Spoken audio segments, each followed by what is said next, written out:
One of the worst things about being on the road all week is all the time that you're on your own. But Ashley, you're not alone. I was talking metaphorically. Oh, okay.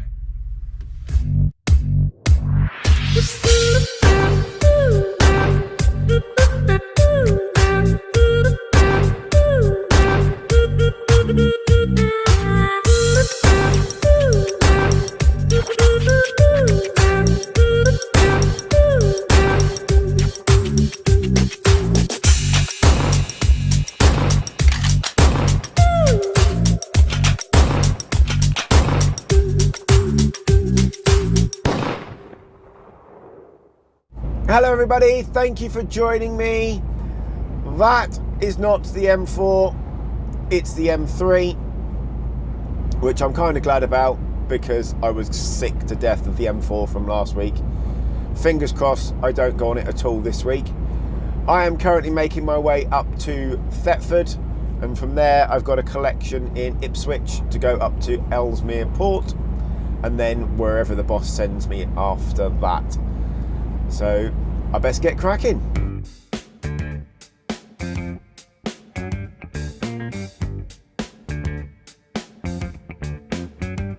Because my delivery is not till mid-morning in Thetford, booked in for 10 o'clock, this meant I've not had to leave as early as I would have liked, because otherwise I was just going to get there far too early for my booking slot, waste working time, sitting around doing nothing. What it has meant is I have now met all the traffic on the M25 for rush hour. And the reason the traffic is as bad as it is because cars are deciding last minute that they want to come off at the next junction or stay on. And yeah, just changing lanes like God knows what.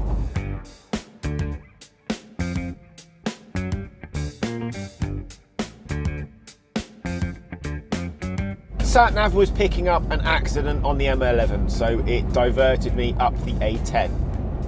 Now, I didn't really pay much attention to the fact that it was diverting me as such. I've carried on up the A10 following the instructions from the sat-nav. But I just looked at the ETA, and the ETA is exactly the same time that it was before if I'd sat in the traffic on the M11. So the only thing this sat-nav has worked out for me is if I go this way, I'll keep on moving, which I suppose is a better thing than sat in traffic.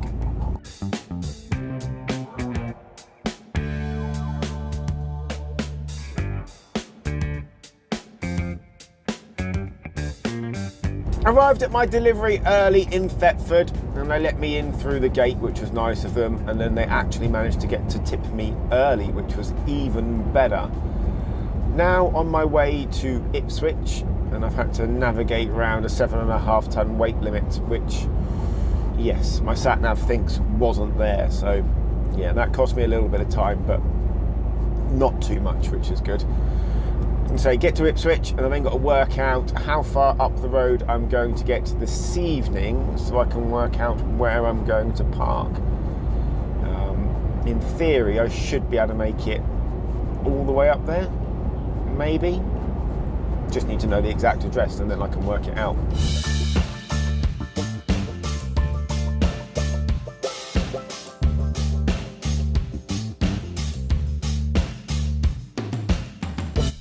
I've arrived at my collection site early, and whilst I'm waiting, I'm going to go and undo the buckles for the curtains. I tend not to undo the curtains completely because I don't think it's safe driving around with the curtains open, especially in places that you don't know. Obviously they can come loose and bang into things and stuff like that. So yeah, get the buckles undone whilst I'm waiting, and yeah, just sit here and wait, I guess.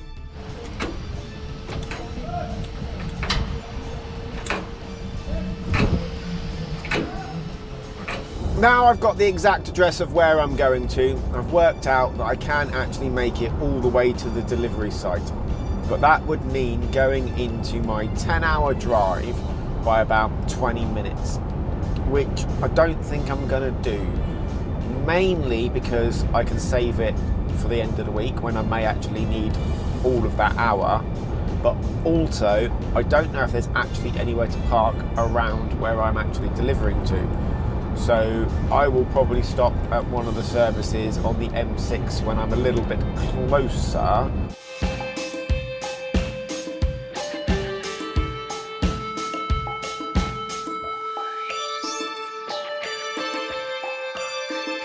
Yeah, it took a little while to get loaded at that place as well as the hour-and-a-half wait that I had.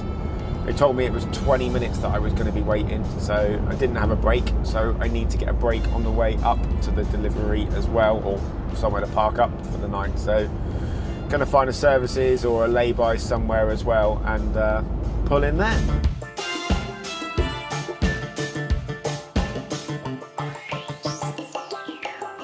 Finally leaving my collection in Liverpool, and I've got to make my way now down to Southampton.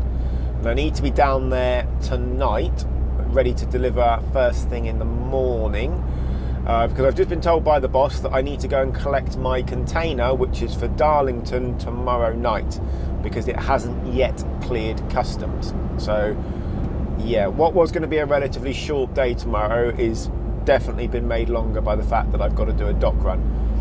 Say I've got to do a dock run, she may be able to get someone to go and get it for me if it clears before I'm down there, but it's not looking like that, to be honest. It looks like I am going to have to go and collect it tomorrow before I drive all the way up to Darlington. So it's a good job I've got a 10-hour drive ready for this week, isn't it?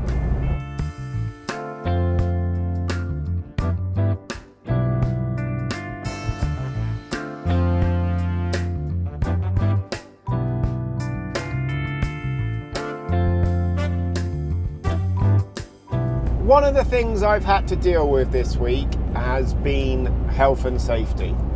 Now, health and safety isn't actually the issue. I'm all for health and safety. It's a good thing. It helps keep you safe. But the idiots that are at these sites that are enforcing health and safety need an attitude adjustment. The site I was at this morning, I was speaking to the forklift driver and he said to me, "Can you put some trousers on, please?" Because, as I've said before, I wear shorts all year round, whether it's sunny or snowing. And I said to him, "I'll have to go find some in the cab." Not a problem. As I'm walking back to the cab, the site foreman manager person's come over and just basically shouted at me, telling me I'm not coming onto site because I don't have some trousers on and I didn't have my high vis on at the time and all of that sort of stuff. And I thought to myself, no, I'm not going to bite, I'm not going to get angry with him, I'm not going to shout back or anything like that, because it's just not worth it. I just said to him, I've had a conversation with your forklift driver, I'm going back to the cab to get some trousers. And he continued to go at me about not having trousers on and it's health and safety policy and all of this sort of stuff. And I was just like, there's no need for it. There's no need for you to be getting as irate about this as you are when I've already had a conversation with your forklift driver and I'm not even actually on your site yet because you've shut the gate in my face pretty much, telling me I'm not allowed to come onto site. Yeah, and I've had that conversation saying I'm going back to the cab to get the trousers on. So, yeah, those sorts of people, yeah, I could definitely deal without.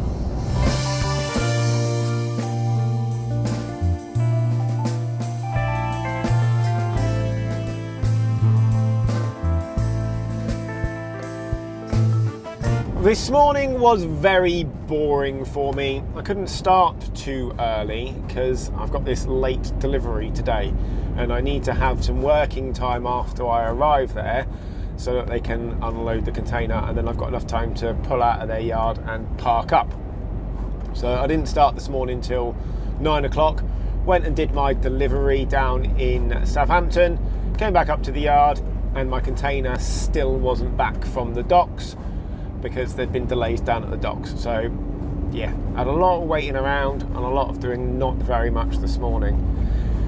Been into Chieveley services and filled up with fuel, and there was a massive queue in there as well, but I needed fuel because I was down to my little warning light being on telling me that I didn't have much fuel left. So yeah, definitely needed that. Wasn't going to make it all the way up to Darlington from there on the fuel that I had. I need to stop for a half an hour break on the way up as well. but I want to stop a bit further up the road because then I can make it all the way up to Darlington without needing to stop for another break.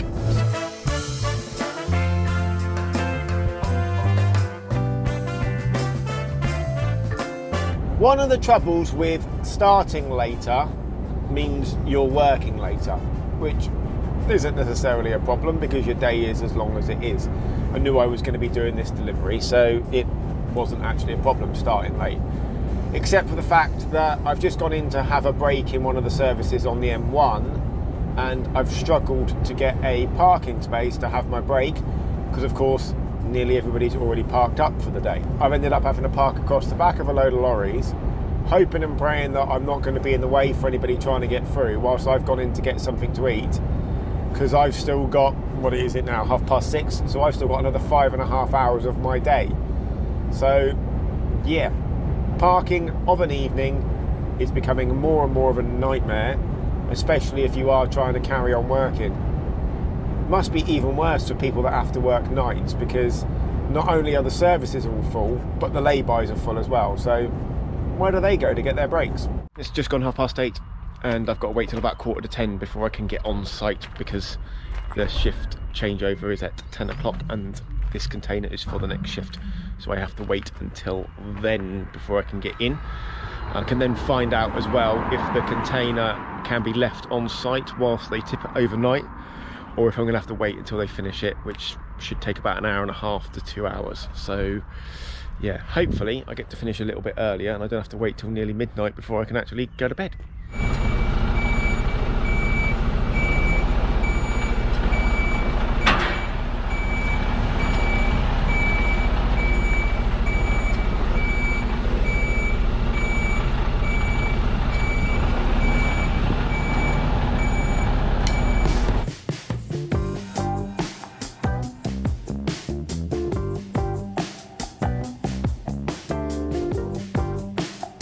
I was able to drop the container in the delivery site last night, which meant I was able to finish earlier, certainly earlier than I thought I was going to be able to. Still did a 14-hour day once they decided that they actually wanted me to drop the container rather than wait for it to be unloaded. And yeah, meant I could start nice and early this morning, travel back down to the yard, and now I'm making my way to Wales, which means, you guessed it, I've got to go on the M4. And I was really hoping that I wouldn't have to go on the M4 this week at all. But here I am, heading there anyway. I've got to get up there tonight and deliver this evening, and then come back as far as I can get with the drive time I've got left.